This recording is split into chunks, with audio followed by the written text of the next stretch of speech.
if you're one of the best in the world or becoming one of the best in the world, that's a lot of us, then you're always going to have demand out there, and you're going to create results, and then people are going to talk about you, and you're going to get more and more business.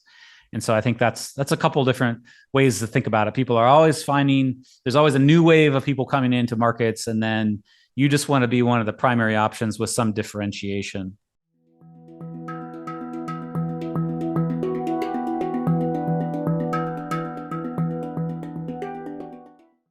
Hi, everybody. Welcome to the Conscious Marketer Podcast. My name is Richard Tabinger. I'm the founder of the company and also joined by Kylie Slavak. Hi, Kylie. Hi.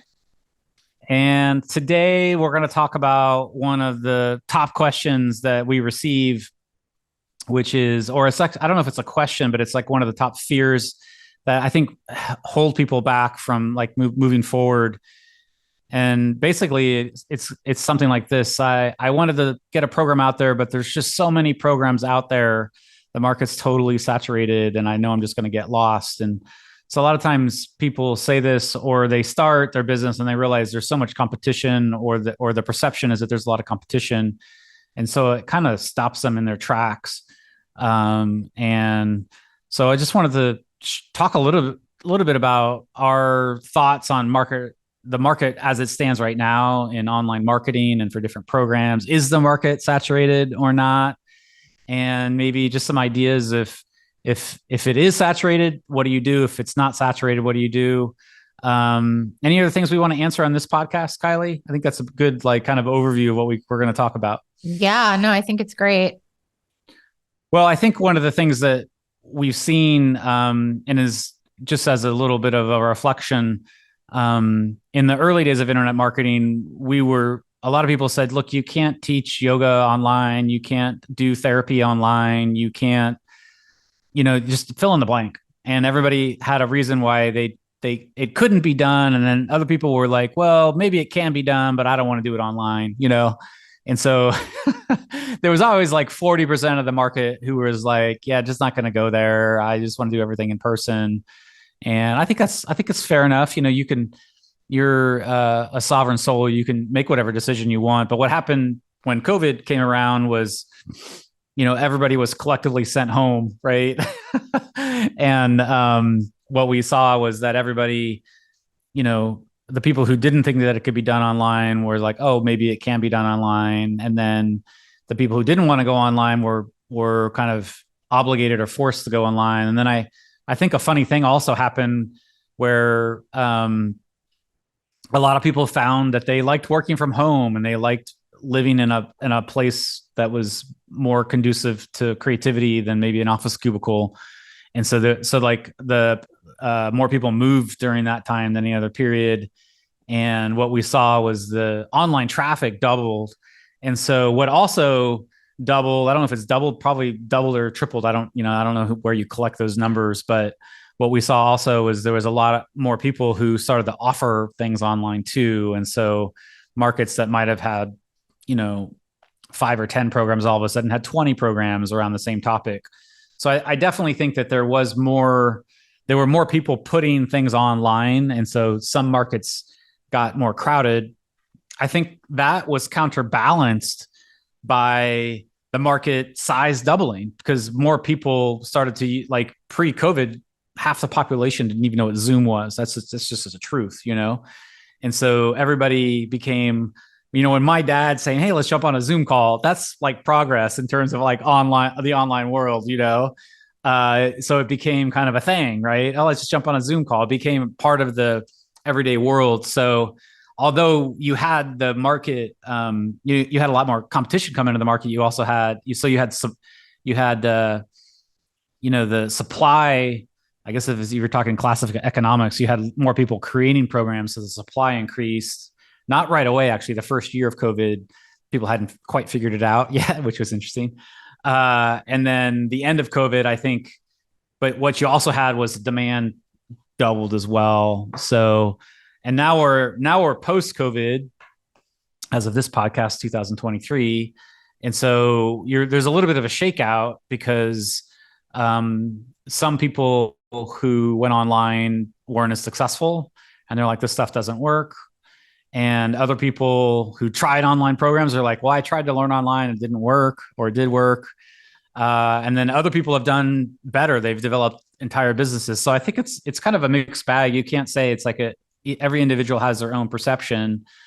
Um, but I'm going to pause here and just kind of ask you, Kylie, what's your thoughts on where the market's been? Because I think we have to look at what happened in the last couple of years and go, okay, where are we at now? If we're going to look at market saturation and go, okay, where are we at now? Because really, I think what we should be asking is, where do we go from here? If you want to develop an online business or you want to serve more people, how do you do that?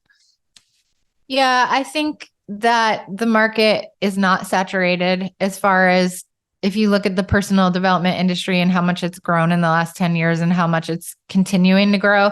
And most of the people that we work with are somewhere in what I call the transformational markets. They're exploding, like they're growing and growing and growing. To me, it's a matter of your positioning in the market. It's not like, do people want what you have? It's like, do you have the authority, the brand recognition? Do you have a good story that people can believe in? So for me, it's a lot of like, how are you positioning yourself in the actual market?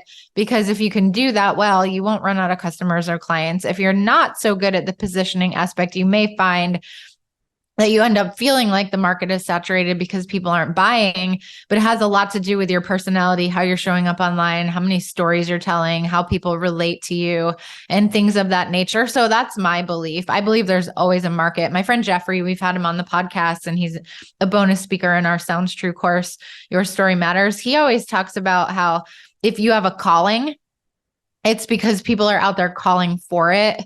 And I think that's so brilliantly said. Like, you wouldn't have something on your heart if it wasn't meant to be fulfilled. And so I really do believe it's those languaging things of how are you positioning? Who are you aligned with? How well are you known? How can you become better known? And then when you have that sort of typical marketing saying, no, like trust factor, then you're going to have an easier time selling. Yeah, and the thing with market saturation is certain markets are expanding and certain markets are the are contracting, and so a lot of the transformational markets, like the therapy market, has just exploded. And I don't know, explode is the right word, but expanded in the last couple years because we've been helping therapists release trauma based programs and therapy based programs for probably 13 years, 14 years. And so really in the last couple of years, that market has just exponentially grown. We've launched with Science and Non-Duality, Gabor Mate's Wisdom of Trauma movie, and worked with a lot of other top therapists. And the thing is that market grew so dramatically, like 10x, that pretty much the whole market expanded. And so if you were a therapist who had a really good program in trauma, in the trauma field, you did pretty well the last couple of years, and it really hasn't held up yet. I think what's interesting is that field just keeps expanding, probably because of human stupidity keeps creating traumas over and over again. But the good news is people are realizing there are solutions and ways to go through the traumas and to release the traumas. And so this is good news. But the point I want to make is that a lot of people might have had even uh, traumas from the past, and then through the internet they have realized, oh, I don't have to hold on to that any longer. Oh, there's ways out of this. Oh, I've been carrying this my whole life and it's affecting my relationship or my kids, and there's ways out of this. And so it was almost like there was like a dormant need there for that. And then through the larger collective trauma of COVID, the market expanded, and it allowed many more therapists to get out there and help people. We could actually do a whole episode on that, but it doesn't matter what field it is. Every day people are finding meditation. I was just up in Copenhagen with an author named James Nestor. And so people are always discovering new things. And so the key for you is to maintain a presence online, so you're one of the options. And then I would say a corollary to that is, if you're going to be one of the options, then the question you should ask is, how is my option going to be unique? And Kylie mentioned this earlier, is like, it's in classical marketing theory. My degrees from University of Chicago. It's like, it's positioning. Like, how are you positioning? Are you going to teach? I have an author that teaches, and he wears bright yellow reading glasses, and so that's kind of part of his brand. I have other teachers who do different things. Are you going to be giving one-on-one instruction? Are you going to do a hybrid where it's a online course that ends in a free event? So you will want to look, if you're finding that it's a crowded market, then the next level you need to go is to ask, how can I be different? How can I be unique? And at the base of that, just by being you and having your presence, it's the start, but then you can go a few steps further.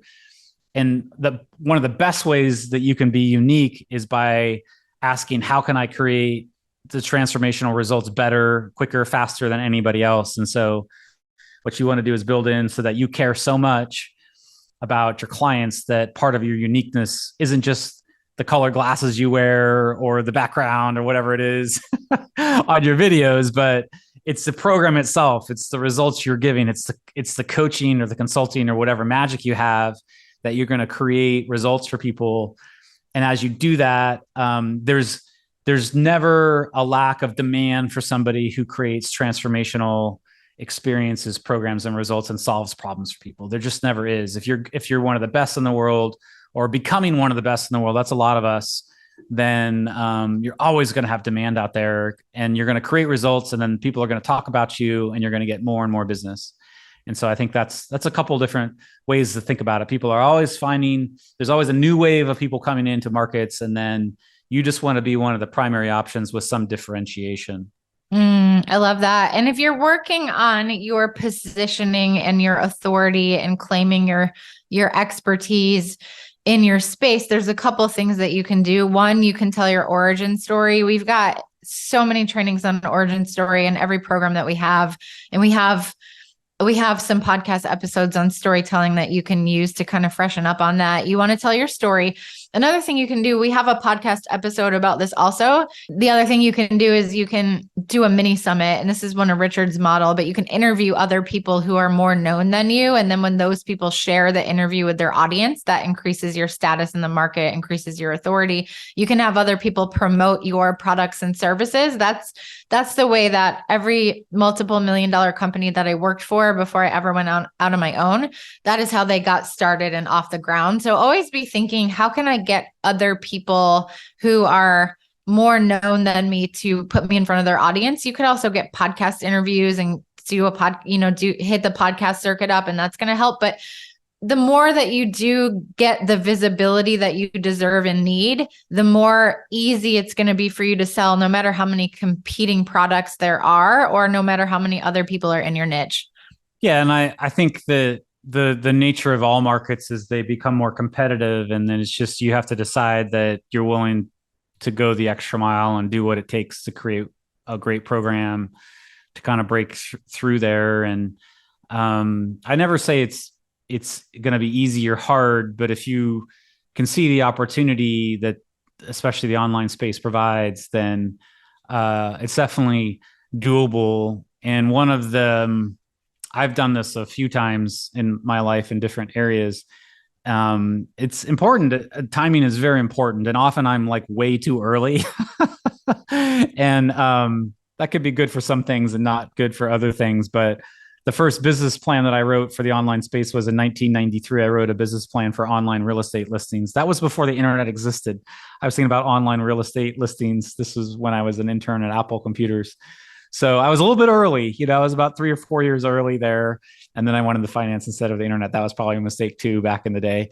But what is often a really bad idea can be to try to find an area. Like I think this market saturation, what it causes our brain to do is go, well, let's find something that nobody else has done before, or a market that nobody else has developed. And then we might find something that is useful or good, but the problem is there's not enough flow, there's not enough demand in that market. So often some of the best opportunities are in the markets that actually have a lot of competitors, because there wouldn't be a lot of people in the market if they weren't making money and impact. So what you're going to find is that a lot of the perennial problems that us human beings have, Kylie, it's kind of funny, but what are they? It's like got to lose the weight. I got to make some money. I've got to, my relationship's struggling, or I need to find a relationship, or,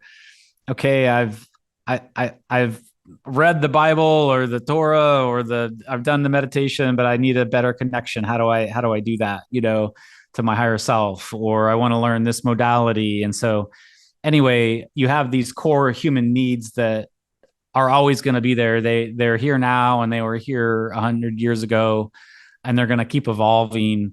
And the form with which the teachers are going to change, and the form with which they teach them is going to change, and that creates all kinds of opportunities. And then, like I said earlier, kind of starting out, people are always rediscovering things.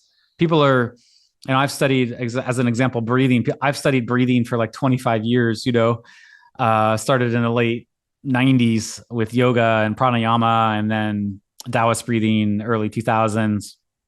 But really, the world just started to wake up to breathing. Cold ice baths. I'm citing a few funny things that are trends now. Like probably the northern Scandinavian countries have been doing that since like the 1950s, right? But all of a sudden, there's $100 million companies selling cold plunge pools that you can put in your home in the United States on Shark Tank, and so sometimes it takes the world a while to wake up to these trends. And then, so there's something about timing, but also if you can see that something's out there and there is a market for it already, then you don't have to be the first. Yeah, I absolutely love that. Well, hopefully this episode gave you some confidence and a little bit of hope. There are definitely people out there who need you. It's just a matter of you putting yourself in front of them in a way that they feel like you truly have an answer for them. And so much of that is done through the content you create and the stories that you tell. But I do want to leave you with this. Whatever you do, make sure it's elevating your authority and your status and your positioning, because again, that just makes things so much easier for you. Yeah, that's such a great point. Yeah, as your status and authority grows up, then people will want to work with you, and if you're staying in their attention, then they'll be drawn to you as one of their major options when they want to make that transformation. And it's hard to say when people are ready or not ready, but you want to be there when they are ready. Thanks everybody for joining us on this episode of Conscious Marketer. You can subscribe to us on iTunes, leave us a review. That really helps out. And to get the show notes and to subscribe to our email list, go to consciousmarketer.com on our homepage there. You can see the programs we offer. And this podcast and all the show notes are on consciousmarketer.com/podcast, or you can just press the podcast button on that same website. Thanks for joining us, and we'll see you on the next episode. Bye for now.